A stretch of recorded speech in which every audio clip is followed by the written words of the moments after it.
ಎಲ್ಲರಿಗೂ ನಮಸ್ಕಾರ. ನಮಸ್ಕಾರಕ್ಕೆ ಪ್ರತಿ ನಮಸ್ಕಾರ ಆಗೋದು ನಮ್ಮ ಕನ್ನಡಿಗರ ಸಂಸ್ಕಾರ. ಯಾರನ್ನ ನಮಸ್ಕಾರಕ್ಕೆ ಪ್ರತಿ ನಮಸ್ಕಾರ ಆಗಿದೆ. ಮೊದಲನೇದಾಗಿ ಈ ಒಂದು ಡಾಕ್ಟರ್ ಜಸ್ಮಿ ವಿದ್ಯಾಸಂಸ್ಥೆಗಳು ಮತ್ತು ಅಹಿಂದ ರಾಷ್ಟ್ರೀಯ ಅಹಿಂದ ಸಂಘಟನೆಯ ಆಯೋಜನೆ ಮಾಡಿರುವ 75ನೇ ಸಂವಿಧಾನ ದಿನಾಚರಣೆಯ ಈ ಒಂದು ಕಾರ್ಯಕ್ರಮಕ್ಕೆ ಆಗಮಿಸಿ ವೇದಿಕೆ ಮೇಲೆ ಕೂತಿರುವ ಎಲ್ಲ ಗಣ್ಯರೇ, ಎಲ್ಲರ ಹೆಸರು ನನ್ನ ಮನದಲ್ಲಿದೆ. ಹಾಗಾಗಿ ಎಲ್ಲ ಗಣ್ಯರೇ, ವೇದಿಕೆ ಮುಂಭಾಗದಲ್ಲಿ ಕುಳಿತಿರುವ ನನ್ನ ಎಲ್ಲ ಆತ್ಮೀಯ ಸಹೋದರ ಸಹೋದರಿಯರೇ, ವಿದ್ಯಾರ್ಥಿನಿಯರೇ, ಇವತ್ತು ಸಂವಿಧಾನವನ್ನು ಸಮರ್ಪಣೆ ಮಾಡಿರುವಂತಹ ಒಂದು ದಿನ.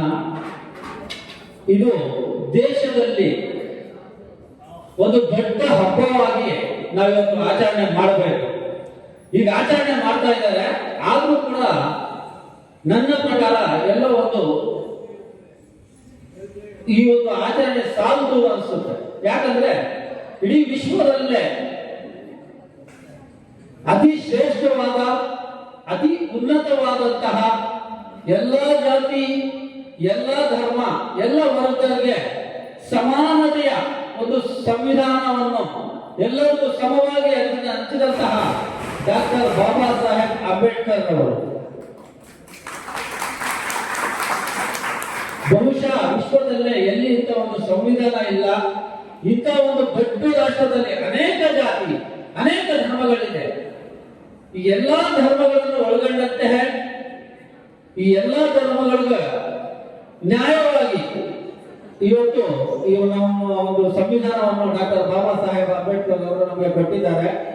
ಇವತ್ತು ಈ ಒಂದು ನವೆಂಬರ್ ತಿಂಗಳು ಅಂದ್ರೆ ನಮ್ಗೆ ಕನ್ನಡಿಗರಿಗೆ ಒಂದು ಹಬ್ಬದ ತಿಂಗಳು. ಯಾಕೆಂದ್ರೆ ತಾಯಿ ಭುವನೇಶ್ವರಿಯ ಹಬ್ಬ, ನಮ್ಮ ಕನ್ನಡ ರಾಜ್ಯೋತ್ಸವ. ಈ ವೇದಿಕೆಯ ಪರವಾಗಿ ಹಾಗೂ ನಿಮ್ಮೆಲ್ಲರ ಪರವಾಗಿ ನಾಡಿನ ಸಮಸ್ತ 6 ಕೋಟಿ ಕನ್ನಡಿಗರಿಗೆ ಕನ್ನಡದ ರಾಜ್ಯೋತ್ಸವದ ಶುಭಾಶಯಗಳನ್ನು ತಿಳಿಸುತ್ತಾ, ಆಗಲೇ ಸರ್ ಹೇಳ್ತಾ ಇದ್ರು, ಎಲ್ಲೋ ಒಂದ್ ಕಡೆ ಕನ್ನಡ ಭಾಷೆ ಇವತ್ತು ಅಮ್ಮನ ಭಾಷೆ ಆಗೇ ಉಳಿದಿದೆ.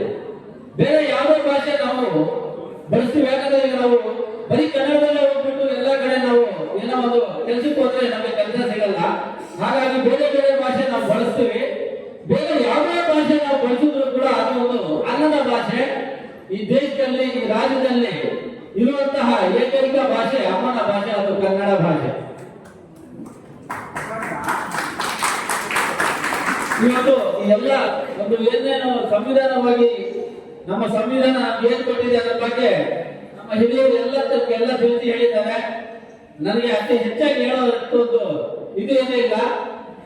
ಒಂದೇ ಒಂದು ಮಾತು ಏನು ಹೇಳ್ಬೇಕಂದ್ರೆ, ಡಾಕ್ಟರ್ ಬಾಬಾ ಸಾಹೇಬ್ ಅಂಬೇಡ್ಕರ್ ಅವರು ಸಂವಿಧಾನವನ್ನು ನಮ್ಮ ಪಾರ್ಲಿಮೆಂಟ್ ಅಲ್ಲಿ ಮಂಡಿಸಿ ಆಚೆ ಬರಬೇಕಾದ್ರೆ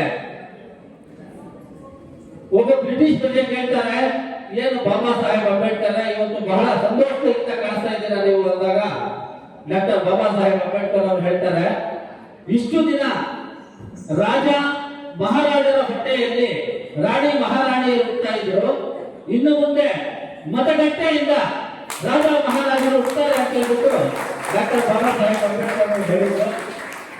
ಇಂಥ ಒಂದು ಮಹಾನ್ ಕಾರ್ಯಕ್ರಮಕ್ಕೆ ನನ್ನಂತ ಒಂದು ಸಾಮಾನ್ಯ ವ್ಯಕ್ತಿಗೆ ಕರೆಸಿ ಇಂಥ ಮಹಾನೀಯರ ಮುಂದೆ ಈ ಮಾತಾಡಲು ಅವಕಾಶ ಮಾಡಿಕೊಟ್ಟಂತಹ ವೇದಿಕೆ ಮೇಲೆ ಗಣ್ಯರಿಗೆ, ವೇದಿಕೆ ಮುಂಭಾಗದಲ್ಲಿ ಕುಳಿತಿರುವ ತಮ್ಮೆಲ್ಲರನ್ನು ಒಂದು ಸಲ ನಾನು ಮಾತಾಡ ಮುಗಿಸ್ತೇನೆ.